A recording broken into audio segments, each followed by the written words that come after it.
Very good evening, everyone. Welcome to Inside Us Pep Talk series with expert. We had a very grand session last month with the Ford HR about wellness, and continuing to that, we have another expert with us for the show of Inside Us Pep Talk series. And thank you, KSR Educational Institution, for sponsoring the session. And Yesterday's is an HR and tech outsourcing firm which serves and provides solution for the HR and tech needs for startups, for SMEs, for corporates, and as well as any solution related to HR and tech for any industries. And they also offer HR certification programs and the complete case study based certification programs. You can know more about SRACE in www.srace.in, and you can also visit our social media pages SRACE. And this is Shivakripa Rajaram here, and software engineer turned HR professional who also writes about Indic management. You can look about my article and content in www.shivakripa.com. And today we have Archana Sanjeevi. Hi Archana, very good evening and welcome to the sessions, Archana. Good evening, Shivakripa, and good evening, all. So, thank you for the invite. Yeah, thank you so much, Archana. So, Archana is a very seasoned expert in the learning and development region in the HR vertical. And she started her career as a trainer, and then she was managing the entire L&D, and she's worked in Max Life Insurance. And she's also an American board certified NLP practitioner. And currently, she manages the learning and development for entire Baiju's Chennai. Warm welcome, Archana. Archana, rather than I introducing about you, you can tell about your career and how you entered into L&D and how you became a seasonal expert and and your experience. Yes, thank you, Shivakripa. So, that was a great greeting for this evening. Thank you so much. Yes, so I'm Archana. I'm based out from Chennai only. So, presently, I'm working for Byju's as an learning and development head for Tamil Nadu, especially. And to about talk about my career, I have an overall experience for around 7+ years in learning and development and recruitment, and also started my career as an generalist HR in a small startup only, right? And after that, I just switched my uh, path into training and development, where I found something interesting over there. So by qualification, I'm an engineer, BTech chemical engineer, graduated from Satyabama University, and I got married after that. I had experience with engineering for 1 year, where I couldn't find that is my cup of tea. So I just want to switch to management. And my husband was a true inspirer for me, who is also in HR. And after my marriage only, I have done my post graduation in MSW HR, and later on I started practicing in HR as my profession. I have worked with LXL Ideas. It's a startup, and it's come an NGO, educational related projects they run for Pan India. So there I joined as an HR generalist. I sort of take care of recruitment, training and development, and other engagement activities for schools and college professionals. And later on, there was a jump from my profession. Then I joined with Sundaram Finance as a learning and development manager. And so the sector totally changed. So before it was an educational sector, and later it got changed into a financial sector. So I worked there for 4+ years in Sudra Finance, and later on, as a woman, everyone will be undergoing a maternity break, right? So I had a 2 years of maternity break, and I joined in Max Life Insurance as a manager, learning and development. I was taking care of two branches in Chennai, that is Ananaga branch and Chromepet branch, and I got a very good opportunity in Byju's. So I joined Byju's recently in January month, and so it's going good as of now. So this is what about my educational qualifications and my career. That's So I awesome. have, That's awesome and very inspiring as well, Archana. yeah, Uh, uh, as a woman, we have to handle and take care of everything, work, home, and everything. And it's true. very difficult for us to manage and, climb up the ladder in both professional as well as work life. And definitely it was very inspiring, Archana. Very inspiring. Yeah. Yes, every woman will be undergoing this in their life. Yes, true, true. So, participants will be having very interesting questions in the session. So, which we curated and we designed based on the latest trends. To start with, Archana, we all speak about L&D, L&D. You know, there is a bus L&D manager, L&D executive. There's L&D department. Many people see L&D as a part of HR. Some doesn't understand that L&D actually aids and support HR and the overall growth of the organization. Actually, if you can tell me, being in the industry for almost 10 years now, if you can tell me what exactly L&D is and why it is important, that would be great to start with. Definitely. Yes, so L&D, so called as learning and development, so that is the full form. So many of them, they are not aware of what L&D is. They just see this warnings in this Naukri profile or something. So L&D is learning and development, and also in some companies we call them as training and development. So this is how about that a company decides to put in their job descriptions, right? So both are same. It is nothing different. So it is quite similar.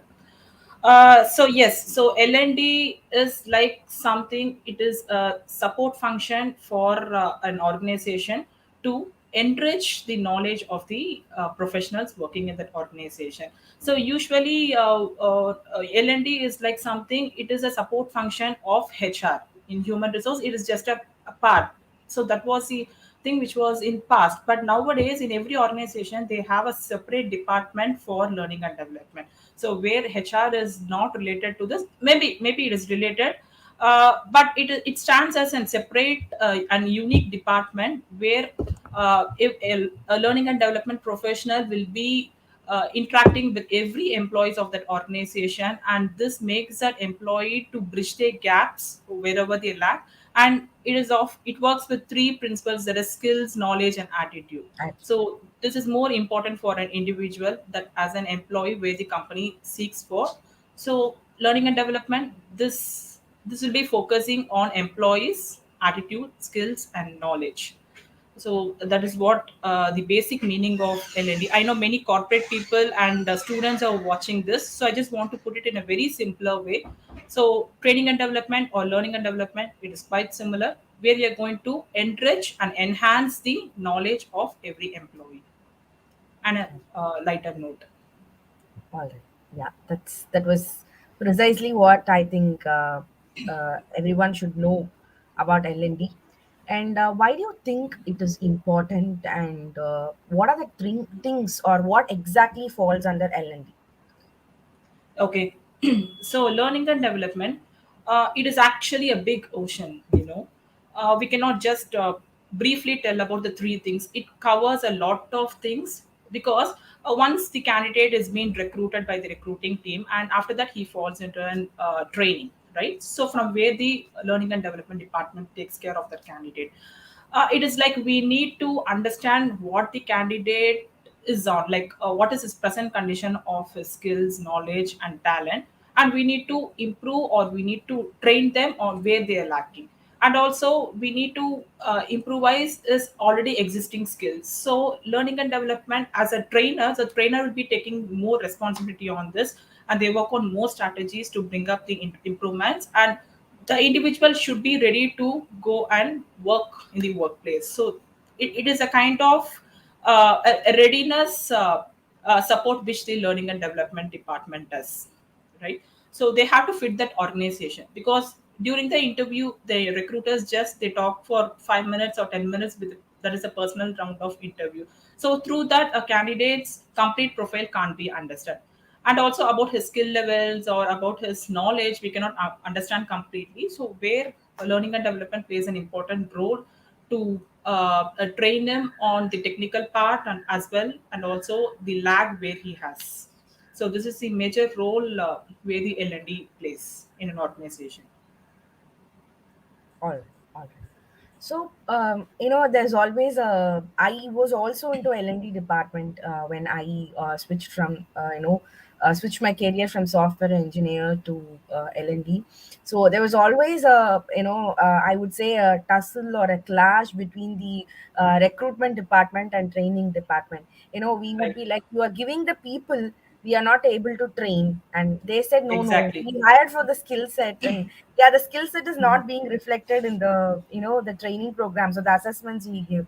So there was always this problem, and we sorted out, and we decided that we have a L&D person from the panel and check whether the new hire is into the pulse or will be able to set for the organization, are they trainable or not. So this happened typically in an organization which I worked previously when I was into L&D. Yes, so I could so connect about it. Yeah, yes, you're right, absolutely, Shekhar. Because when I work with Sundara Finance, we don't have a very good digital tools during that time, Mhm. and it was very difficult for us. The same scenario what I faced is like they spend around 5 to 10 minutes on an interview, and they just push on the candidates to the training, and we are like in between the operations and the recruitment department. We stand in middle, right? So when we are not able to train that candidate, we cannot just give back the candidate back to the recruitment team because they put lot of efforts to Yes, hire what? a candidate. So True. we will be just again putting him into some performance improvement plan or something. We just if there is a training program for 10 days, we just spend around 5 more days with the candidate and we'll see whether he's trainable or not. And after that, once it's okay to train, and if we get all the knowledge, then fine, then it's okay. Then we put him to operations. If not, no other go, we need to again put back the candidate to the recruitment team. Recruitment. Yes, but coming to my current organization, so what we do is that we have an competency framework. So this is a very important word which I would like to highlight. That is competency framework. It is nothing but for training a candidate. It is very important to source a right candidate. So this starts from the recruitment time itself. So when we are hiring a candidate itself, we have to run with lots of rounds of interview when we're looking for a qualitative candidate, right? Because I have faced lots of issues when we just take a candidate, maybe we need to close the recruitment target. We just source a candidate and he won't be fit for the training and he won't be interested also. So just for salary sake, he just comes for the interview and he attends and he says okay. Maybe 1 month he stays with the organization. After that, he will get better job and he just go. So this results in attrition, right? Yeah. So what we do is in Byju's presently is like we have an competency framework. It is nothing but we write down the skill sets whatever is required for that candidate to perform that job, right? So based upon that, we will be rating the candidate in the interview itself, and that filtration will be done and they will be into the training. So it is an easy method to take up a qualitative candidate so that he will be trainable. So this is a small strategy what even other organizations also does. Oh, my God. So in fact, rather than the other verticals of HR, we as an L&D people, we will be able to know, or we will easily predict whether this person will stay here for a long time or not. When we Exactly. looked on the induction training, or probably, and the other behavioral trainings, etc. So And the role, yes, yeah, exactly, and the role of the trainer is like we need to be situational, so we true, should not become more emotional with the candidate, or we have to stick on to the guidelines of the organization. So it would be an difficult task for the trainer to select which path that as a trainer he has to take.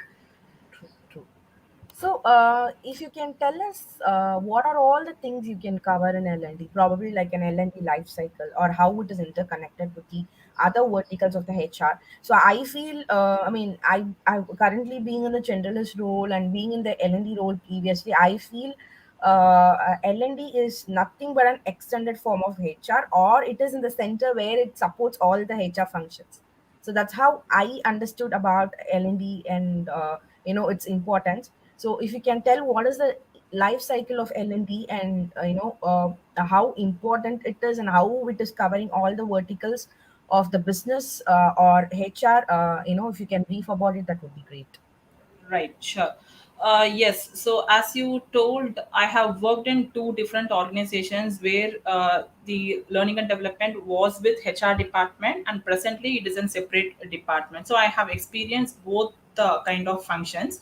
So when talking about the HR associated learning and development is like a person as a generalist, he don't spend much time on training and development because he will be having other works to do, so where he cannot be more dedicated or focused on what he does.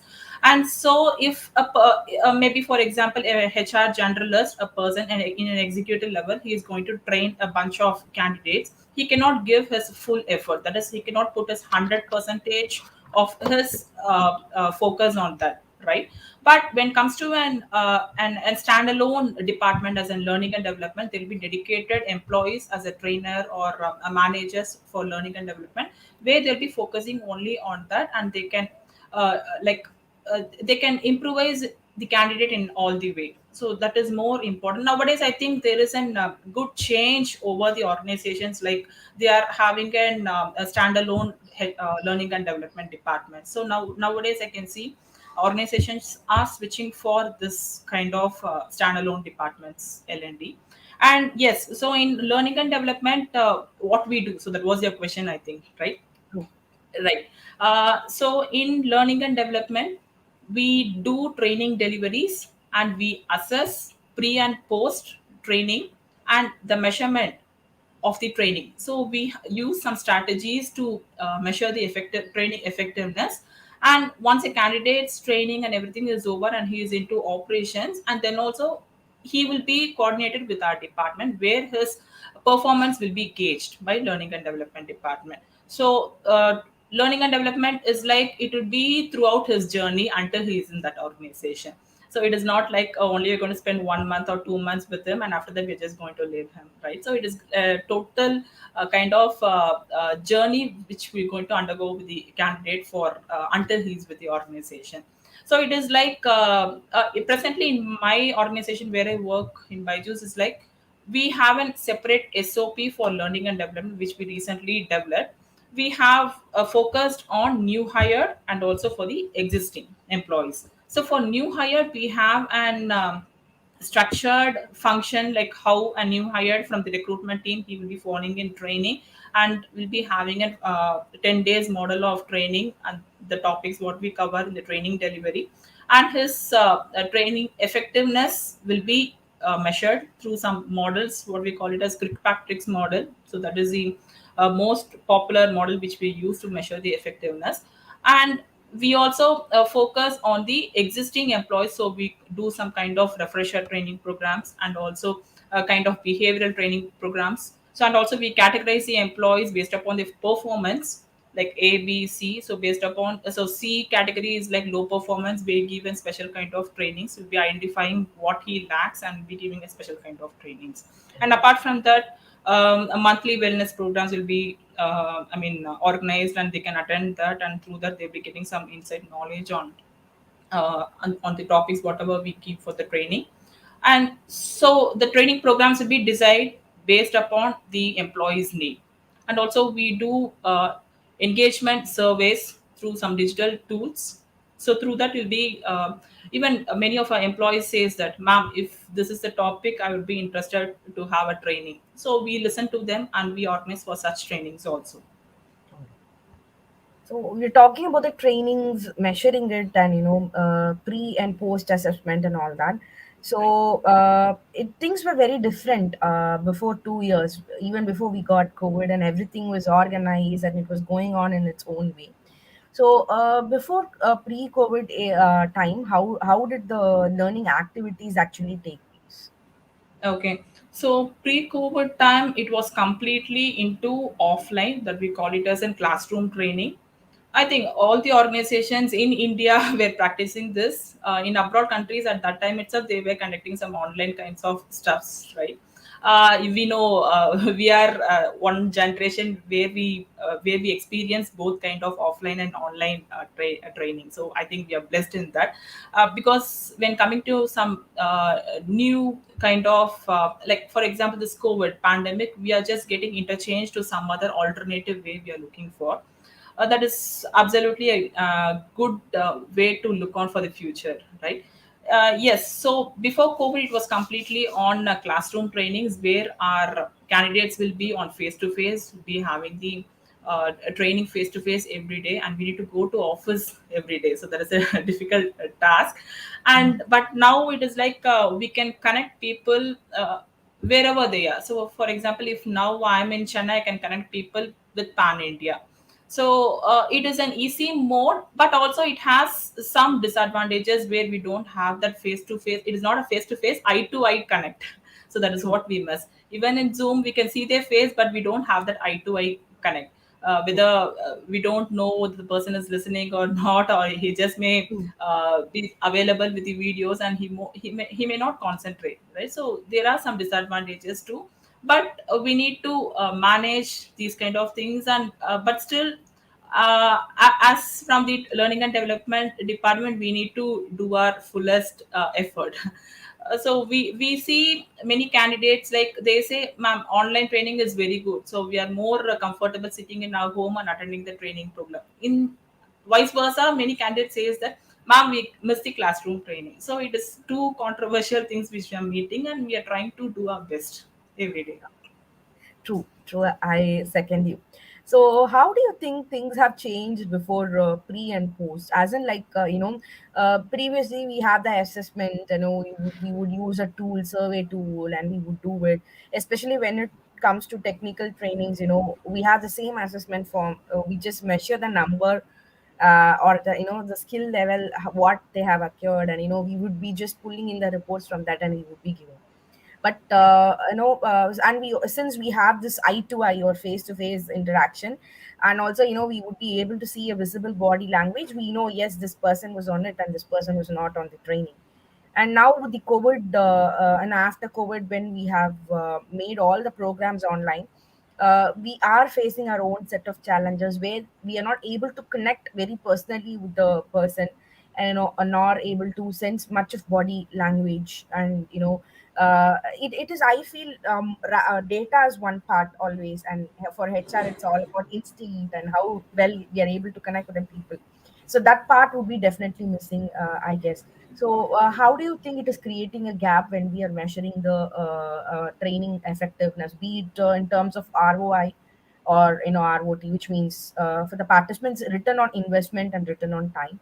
And probably, I think, more than me explaining, you can talk about the training effectiveness and also how it is measured and how it is difficult after the post COVID or in this COVID era. Yes. So I have handled blue collars training. There is blue collars employees training and white collars employees training, right? The first point what I would like to highlight here is when this COVID starts and when we start interacting with in Zoom or in any other online platform, felt it very difficult for them to bring this change because they don't come on time. They'll be having some network issues and lots of other stuffs. They don't know to download the app or this application. There were lots of issues where the employees were facing. And also especially this blue collar employees, they don't know, like they need to use a laptop, or it was kind of a difficult times we undergone at that time. So we made our HR department to go to their home and to teach how to use the phone for entering the Zoom with the credentials. So it was a difficult time, but later on they learned as well, right? And coming to this white collar employees, when we train, still there will be again the network issues and some other stuffs. They'll be staying their home where their families will be disturbing. They just come on the video and sometimes. So these were the stuffs which were happening. Felt it very difficult initially, but later on things has changed. So every individual, they started to adopt to themselves actually, to the environment and also to their maybe the hybrid model we call it as, right? So working in office and working in home. Yes, it was a challenging time at that time, but later on it is almost 3 years, that is post COVID we are in right now, right? So it we are they're managing themselves to be on time, and still we face many issues. If you say it, the meeting is 10 o'clock, they may join at 10:45 or 11 o'clock. They say simply that there is a network issues. So as a trainer, we cannot say anything. Okay, fine. At least come tomorrow early for the session. So that is what the only That's thing we can say. true. And yes, the training effectiveness you're talking about is return on investment and return on time. The first one is written on time. So what we invested would not be implemented, or the impact that would be created by the candidate, it will be with delaying. It won't be the same, right? Yeah. Now, actually, I'm taking trainings for Coimbatore. We call it as a hub in Byju's. There is Chennai hub and Coimbatore hub. So Chennai hub, it means that all nearby towns and cities near to Chennai, and Coimbatore is nearby towns and cities of Coimbatore. So when we take trainings for Coimbatore hub through online, the same problems and challenges we face, like when I train them, they don't able to understand what the concept is being taught exactly. But when coming to in Chennai, I do offline trainings. That is totally different. They understand the concepts easily and they try to implement the next day itself. But when comparing to the online training, there is an lag and there is a delay with the candidates. And also, all the candidates are not the same, right? So everyone will be having an their own level of understandings of the concepts. So they'll be calling me separately and they'll be asking me to explain the concepts, or some they'll be texting me in WhatsApp also. So I used to spend my time whenever I free, and I teach the concepts. So definitely the time what we do through online training is like we need to spend some extra time. And coming to return on investment, uh, so definitely it is not actually. So that is a present scenario. So when we invest lots of things, maybe our some businesses, we need to invest money and time, and like we need to invest a lot, but the same thing is not, we don't get from the candidate. So there is a big problem in every organization. It is not only with me, there is a problem with every HRs and trainers they face. So these things should be managed, and it takes some time. So definitely it takes some time, and we cannot expect 100 percentage of result uh, within the next month after implementing the training programs or something. So definitely it takes some time to see the effectiveness. True. So, how do you think LMS aids or assist during these times? I think even before the pre-COVID era, we actually, customized. We had a customized programs even for the induction, and like there are certain set of programs when they come in during the onboarding time, they have to attend. We loaded it in the LMS, or and, Moodle, or Correct. using some kind of technology, the learning management system, to say precisely. So, do you think, I'm sure, I know we all would have started depending on this learning management system of any type post COVID, because probably you were talking about the challenges. To a particular set of people, you can assign the course and you can let them complete, and you can create online assessments, and it actually gives the feel of, though it cannot replace, it actually gives the feel of a typical offline classroom training. So, how do you Correct. think that LMS has helped during these, COVID times, or post COVID, whatever we are running in now? Yes, so definitely we won't be having the contact with every employees, right? So this LMS platform was very much useful, and we used Moodle, and we use in Byju's a Lead Square. That is an app which even Amazon also uses. So through this, we track their attendance and their training feedbacks, and also we do assessments through this. So one advantage is like the employees can take their own time and they complete their assessment sitting in their home without any attends. When they sit in the classroom and they take the test, they'll be very nervous, and they may not answer some questions, and the assessment may not be completed with time. But this LMS is like something where they can spend more time on thinking on the concepts, and they can give their assessments. And tracking the attendance is also very I mean, as for the trainers, it is very useful in Moodle and Lead Score, which we use now. And Disha, so that is also one of the good LMS which I used in Max Life Insurance for tracking attendance and sessions creations, and also for making all the candidates to attend. So everything will be end to end training reports and everything you can see in that particular portal. So it was very useful. Before and all, we in Sundara Finance, when literally I used to write it down and I used to store it as in hot copies. Like I used to give the assessments in printout sheets, and I'll be collecting it and be correcting it and be giving the assessment scores. But when it changed to LMS, it's quite easy for me to I mean, rate their performances during their training, and it is, I mean, it is not time consuming. Like within a shorter time, I can just finish all their performance reviews and I can just give the report. So it is very useful, I think. True, true. It saves a lot of time, and also, True. Yeah. we can work on probably something new, and we can put on our creativity Yes. elsewhere also. Yeah, true that. Initially, when we are learning that application, it has taken some time, but later on when it is used for many years, now it is very easy. Without LMS, I think definitely that is learning and development department cannot survive. So they True, true. completely they focus on this LMS only. True, true. I second you, Archana. So now you were talking about organizations are open, even in a, organizations that are moving on from a proprietorship to transition of corporate, or even and budding organizations. Actually, they are open hiring a training department, and also HRs for employee engagement. So this L&D and employee engagement is always a buzz. Whenever you see the job portals, you would see, and we are looking for a HR for employee engagement, we are looking for a HR for L&D, or L&D manager, L&D executive, etc. So these two have created much of buzz in the last few years. Happy that organizations are looking the employees as their first customers, and they wanted a dedicated department for all this. And how do you think L&D and employee engagement supports each other? Are they one and the same, or how does it actually work? Can you brief about that from your Yes. experience?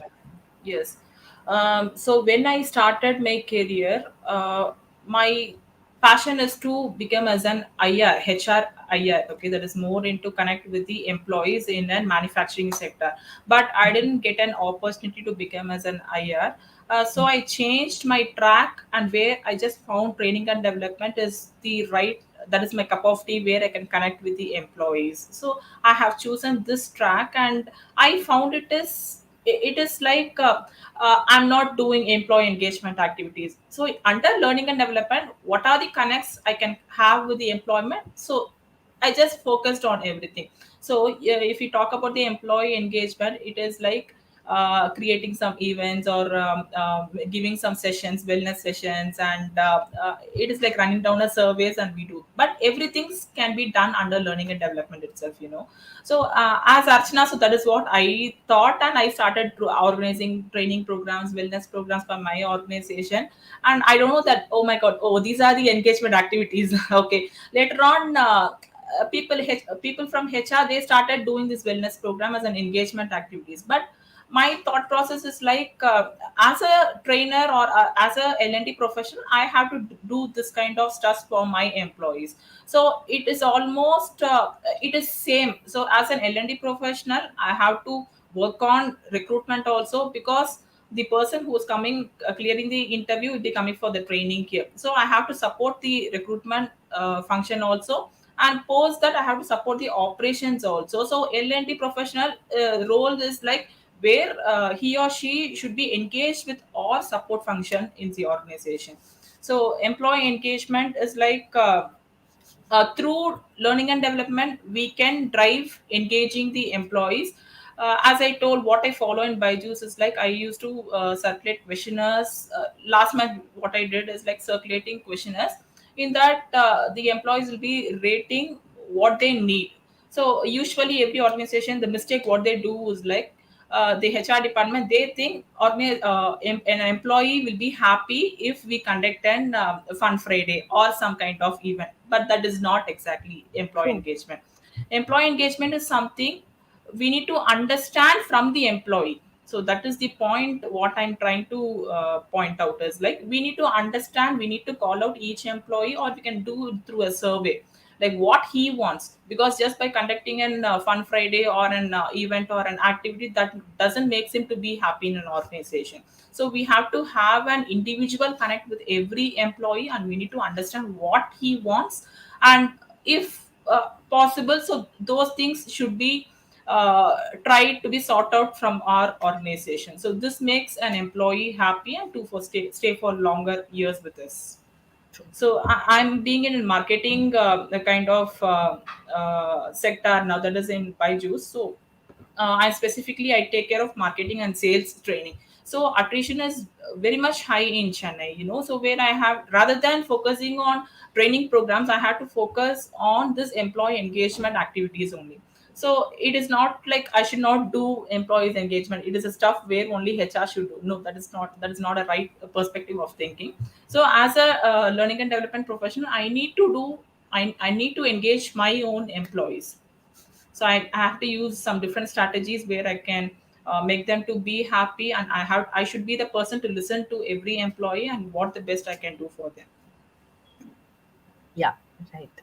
So measuring the training. So you said attrition is more. We're talking about the employee engagement, and employee engagement is, as you said, what our employees actually want. And there would be cases where we have also. I mean, we should also make them attend organization specific trainings. Whatever runs in the matrix, every quarter based training and all that. So, how do you think, what is the right technique? So, you're talking about Kirkpatrick method for evaluation of training. So, otherwise, apart from that, what is the generic way of measuring the training or effectiveness of the training? There would be scenarios where it has impacted really well. Let's say if it's 60 to 70%, it is a good one. So, what are the inputs you actually do or take before doing a training to have an at least 60 to 70% of the impact post the training? I mean, Okay. So I have a model for 10 days of training, and in this 5 to 6 days will be an classroom training, and post that these people will be put into their own field, so that they'll be exposed to the operations where they work exactly. So we call this as an OJT, that is on the job training. okay, So this on the job training helps them to understand what exactly their roles and responsibilities will be, and what would be the real time experience they'll be facing every day. So it gives an idea like how their day looks. And also they'll be shadowing means like they'll be looking on their seniors how they perform, and they'll be learning it will be like a peer to peer learning, right? So on the job training, it really helps them to gain knowledge rather than from the trainer, and also and real time experience, like how his own colleague is working over there. So this is one strategy, and it is more effective as well, because I hear lots of feedbacks.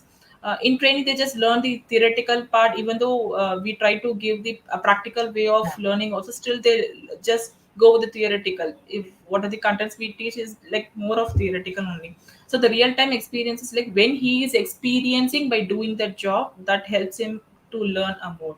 And when we talk about the individual psychology, it is like many people, many adults, I mean, they like to learn by doing the things, not by listening to it. So they learn through doing it, so experiencing it and doing it. So this is one of the strategy what we use for.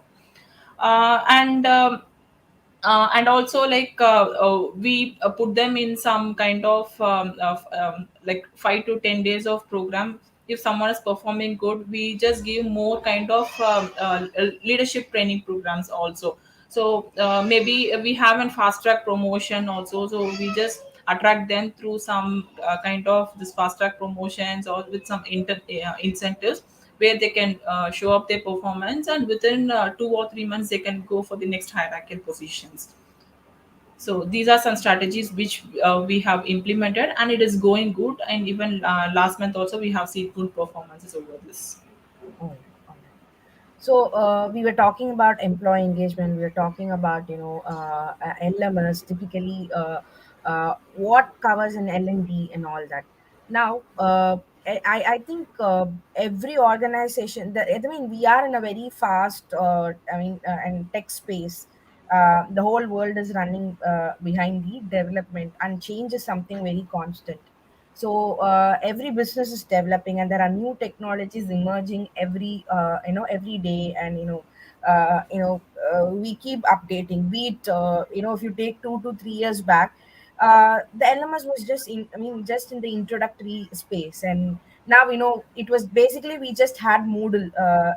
It's a framework in LMS. Now we have a lot of LMS, where we can use plug and play model and all that.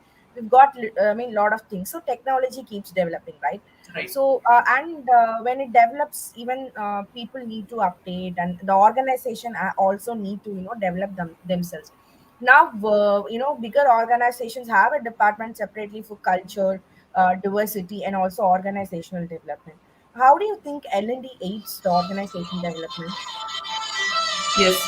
So organization development is like we can precisely say with 3 points, that is people, business, and process. So even when we talk about learning and development, we also work for that same parameters only. That is people, business, and process.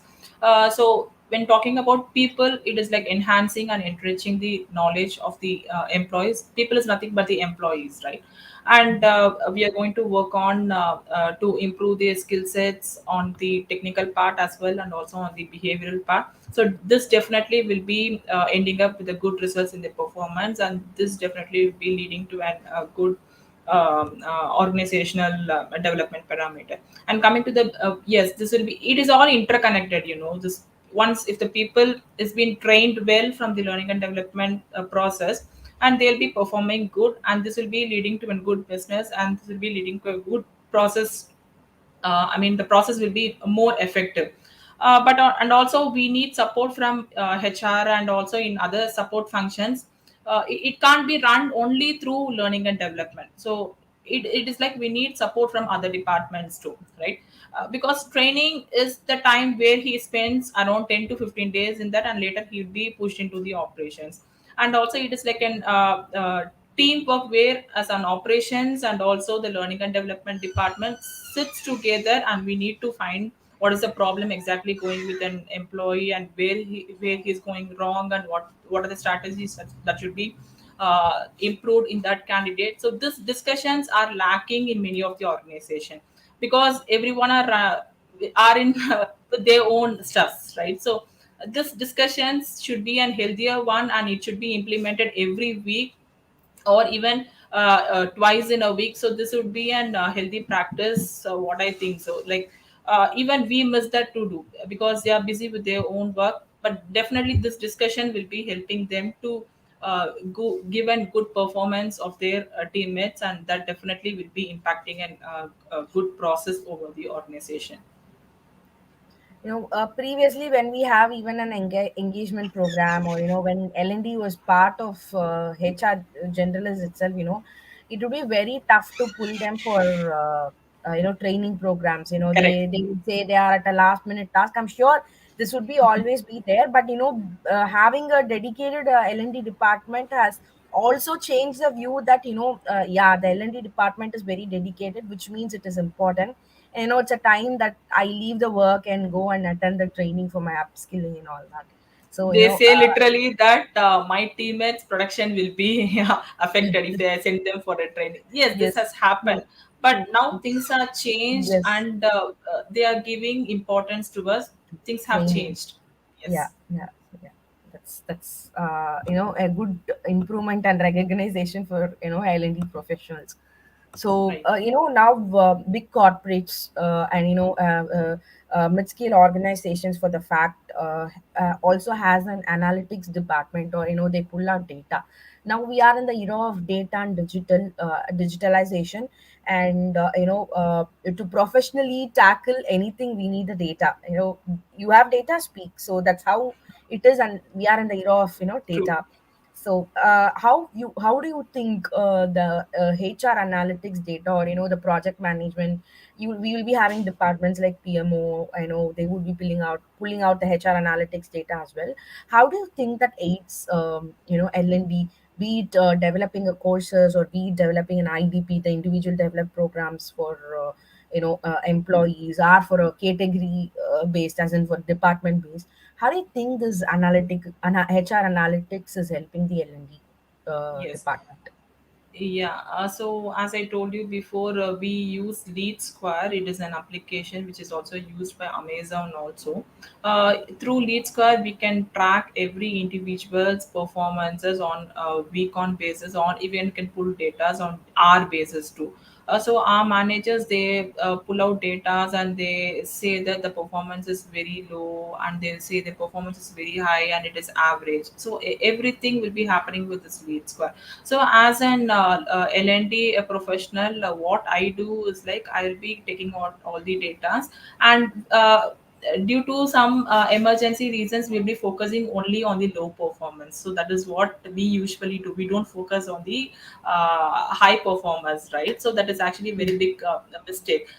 Because in sales and marketing, usually every day will be a different day for that individuals. So someday a person may perform good, another day he may be in zero, right? So this strategy doesn't work. So we should not look for a low performer or a high performer. We need to focus on everyone equally.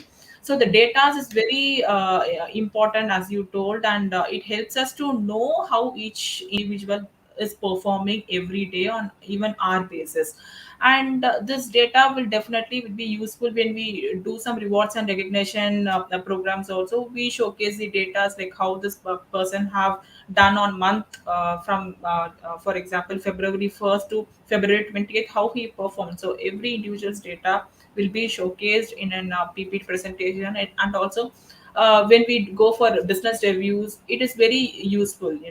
We can easily pull out the data from LMS, and it can be converted into Excel format, and it is quite easy.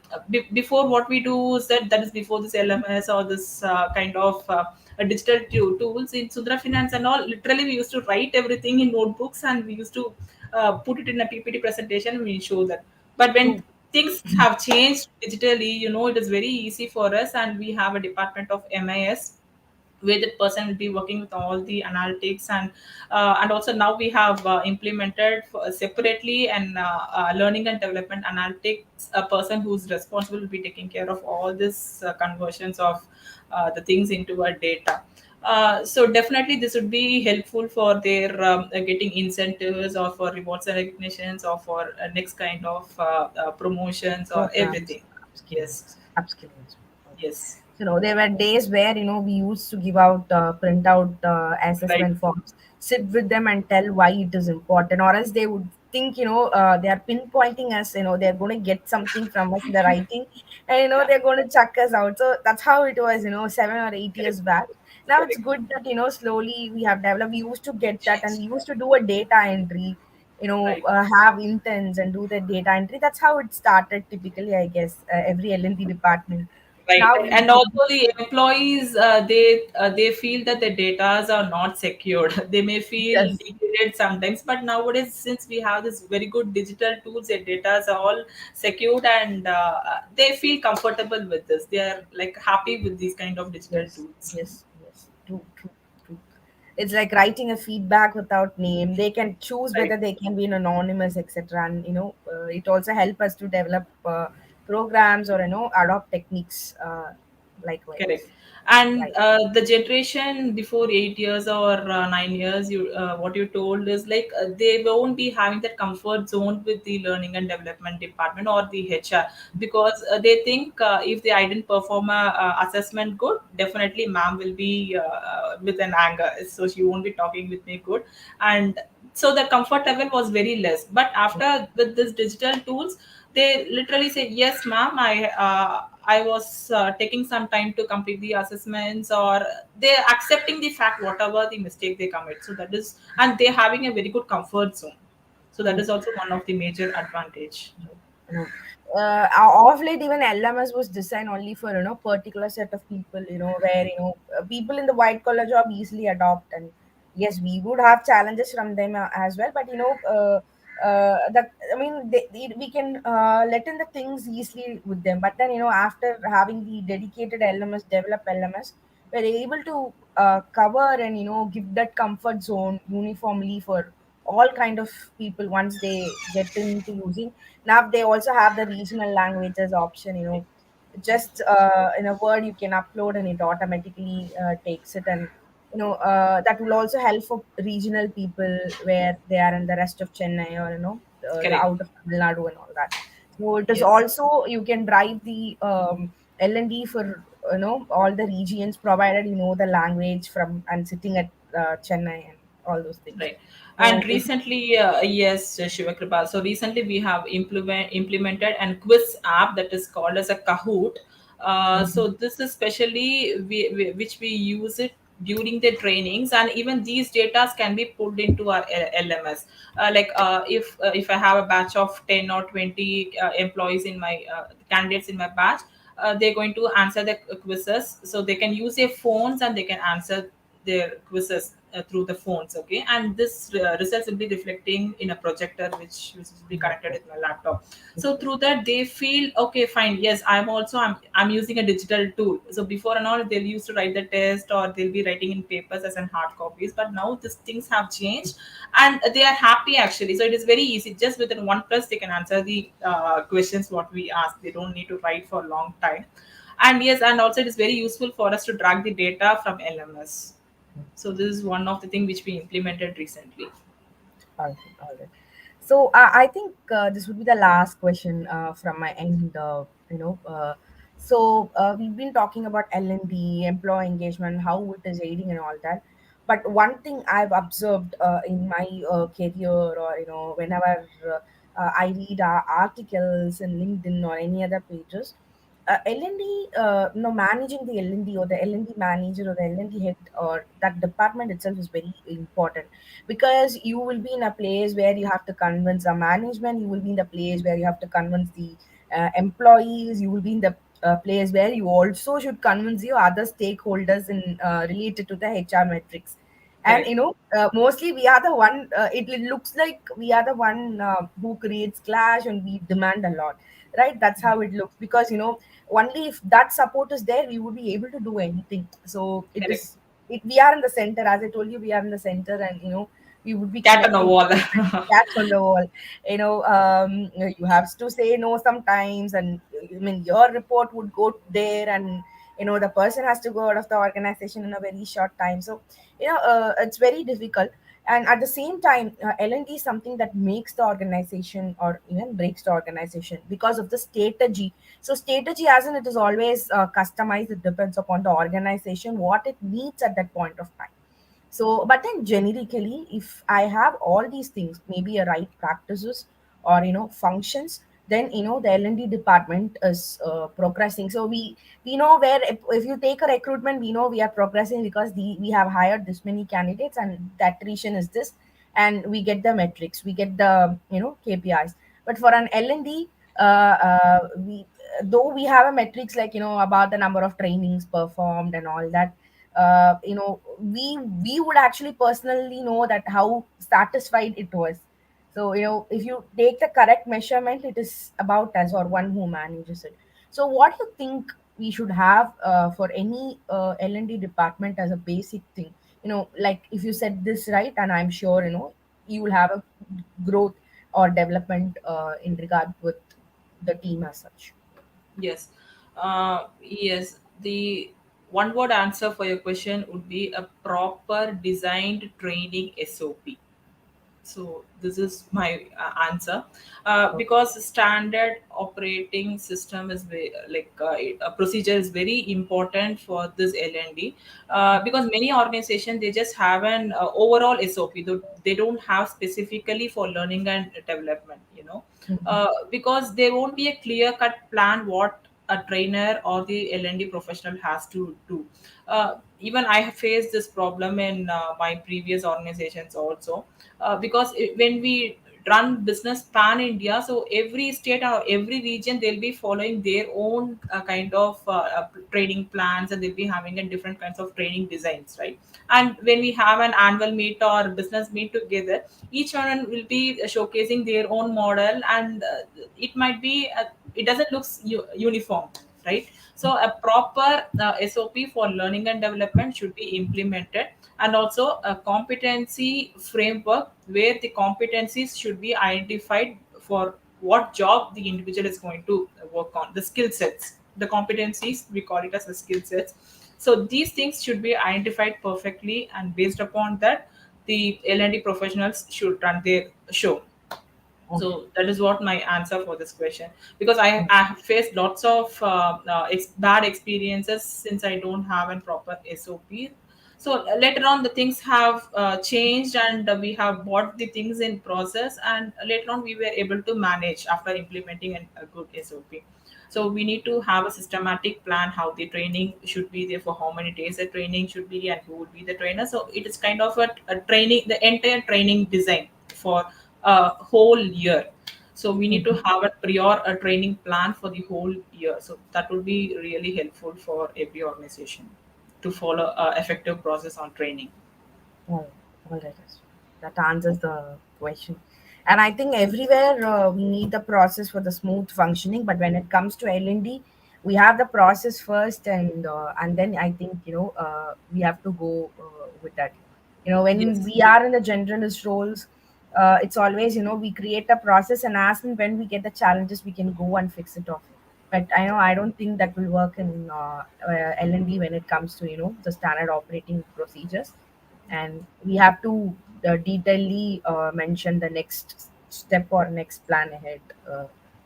right. And And also developing would be a greater problem, and after developing, implementing it and following every time is more difficult task. But definitely every organization should stick on to this, because if you want to have a very good training effectiveness on the process, we need to stick on to the SOP. So that is very important. With my real time experience, I'm saying this. that's awesome, actually. So let me check for any more questions from the participants in. So if you have any queries in regard with L&D, or in regard with the HR part of the L&D, you can post the questions in the comments.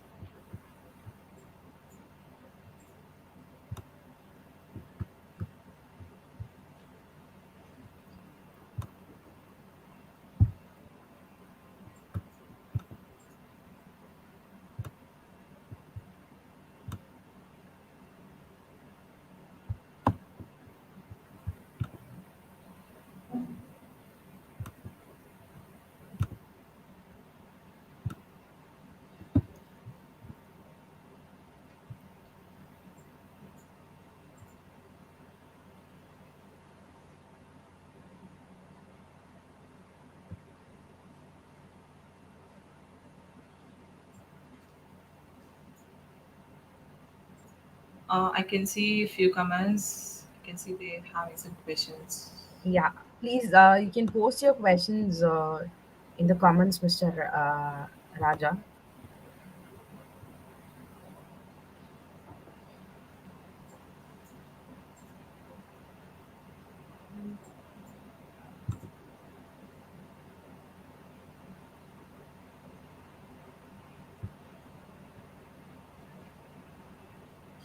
So the question is, what's the L&D strategy for startup to manage the hybrid workforce? Yes. So thanks for this question, Mr. Raja. L&D strategy for an startup would be like that is for hybrid workforce. We don't have a perfect strategy, right? So everything is on a test basis, right? So it is like uh, we need to connect with every employee, so we need to understand how the employee wants their things should be done. So that is more important, because when it comes to a startup, we won't be having an employees who would be whether we don't know what kind of training they like, maybe in classroom training or an online training. So we need to connect with every employees and we need to understand what they exactly needs. And this hybrid workforce is like, we use some models in our organizations, like we call them on shifts. They'll be coming for on shift basis or a weekly model, like one week a particular set of employees will be coming and the next week other set of employees will be coming. And we have some strategies what we use as of now. So we need to connect with the employee and we need to understand how he is more comfortable working with the hybrid things. Whether maybe we heard many employees they're ready to come to the office and they work, because in home they face lots of challenges to work with in a family environment. So we listen to them, and if they are okay and we are ready to, yes, you can come to the organization, and we give permissions. And many women especially, they face that I'm comfortable in my home, I can work from my home. So it's both controversial, so we need to connect with them and we need to understand what is the reason behind they choose for whether working in home or working in office. So so that is what the strategy we use now. And we use some models, as I told, like we can call them for a week or maybe in a 2 days or 3 days in a week to come to an office and work, and other 2 or 3 days they can work from home. So we plan accordingly, and based upon that we'll be listening to the employees what they prefer for. So this is one kind of strategy which we use now, and it is going good. All right, all right. So, it all depends on the situation as far as the strategy is concerned. Right. Sum it up. Okay, all Because no organization can advise, I mean, may demand the employee to come to an office and work for all the 5 days or six days in this pandemic situation. So definitely we need to connect with the employee. If you want to have a good relationship with the employee for a longer time, we need to listen to them. all right. Okay. So, any other questions from the participants?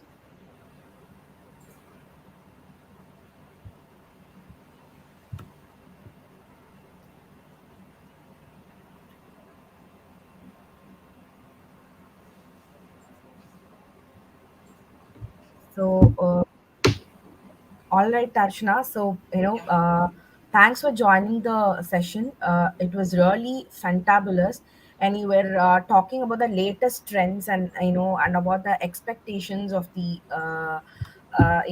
employees or the crew or the crowd as for now, and what should be implemented, how L&D is, aiding, supporting, helping, and, also need support from other verticals of the business, etc. And yes, I was into L&D, and personally, I was able to very much connect, and I can see how much we are updating every day as far as L&D strategies or L&D vertical is concerned. And there are also comments from the participants that they had a very great learning session, and and they the Sunday evening worth spent as well. So thank you, Archana, for your insights. We thoroughly enjoyed the session, and we didn't know this 1 hour was going. And thank you, S-Rays, for giving me this opportunity, and I also thanks KSR Educational Institutions for sponsoring the session. So we'll be meeting other HR expert. We will be continuing this Insight Ask Pep Talk series 3 next month with another expert as well. And thank you so much, Archana, for joining in. Yeah, thank you, X-rays, and thank you, Shiv Kripa. So it was a very good experience which I had, and you made me to think a lot today, because you talked about many strategies, what I'm implementing or experiencing. So definitely, I have to think a lot, and I need to implement in my organizations where I work now.